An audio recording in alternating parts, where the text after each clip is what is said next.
পুরীতে অর্জুন মিশ্র নামে এক পাণ্ডা ছিলেন।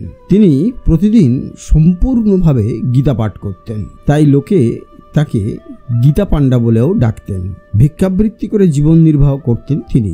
একবার পুরীতে টানা 7 দিন প্রচণ্ড বৃষ্টিপাত হলো, ফলে গীতা পাণ্ডা ভিক্ষার জন্য বাইরে বেরোতে পারলেন না। কিন্তু তিনি মনে মনে খুব খুশি হলেন এই ভেবে যে এই কদিন গীতা পাঠ করতে পারবেন। এদিকে তার গৃহের খাবার প্রায় সব শেষ হয়ে গিয়েছে। তখন তার স্ত্রী এসে বলল, তুমি যদি সারাদিন গীতা পাঠ করো আর বাইরে গিয়ে ভিক্ষা না করো তাহলে আমাদের সংসার চলবে কি করে? সে খেয়াল কি আছে তোমার? আমাদের 3টি সন্তান সবাই অভুক্ত।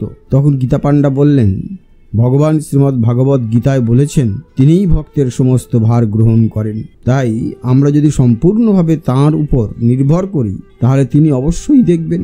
গীতা পাণ্ডা তাঁর স্ত্রীকে গীতার 9ম অধ্যায়ের 22 নম্বর শ্লোকটা দেখালেন। তাঁর স্ত্রী অত্যন্ত রেগে গিয়ে হাত থেকে গীতাটা নিয়ে ওই শ্লোকের উপরে 3টি লাইন ছুরি দিয়ে কেটে দিলেন আর বললেন, আমরা যদি কর্ম না করি তাহলে কি তোমার ভগবান খাবার ঘরে এনে দিয়ে যাবেন? তারপর ক্ষুধায় কাতর হয়ে গীতা পাণ্ডার সন্তান ও তার স্ত্রী নিদ্রা গেল।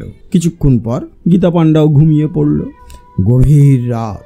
গীতা পাণ্ডার স্ত্রী ঘরের দরজায় শব্দ শুনতে পেলেন কড়া নাড়ার। কি যেন কড়া নাড়ছে। দরজা খুলে দেখলেন 2টি ছেলে, একটি সম্পূর্ণ কৃষ্ণবর্ণের, আরেকটি সেই তো শুভ্র গায়ের রং।